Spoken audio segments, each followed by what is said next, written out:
Ito ang panahong naglalapit ang mga puso ng pamilya at sama-samang nagsasaya sa mga espesyal na sandali. At nangangarap tayo ng kapayapaan ng mas maliwanag na kinabukasan.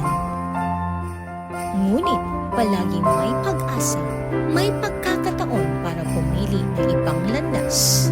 Ang diwa ng Pasko ay tungkol sa pag-ibig, kapatawaran, at pagkakataong magsimula ng panibago.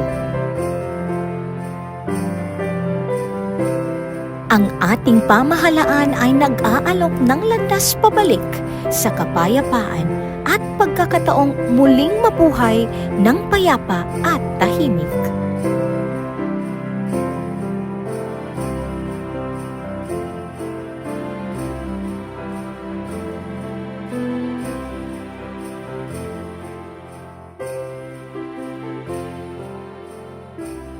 Ngayong Pasko, mangarap ng mas magandang bukas.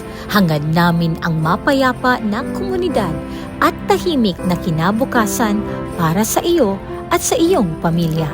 Sumuko at piliin ang pag-asa at kapayapaan.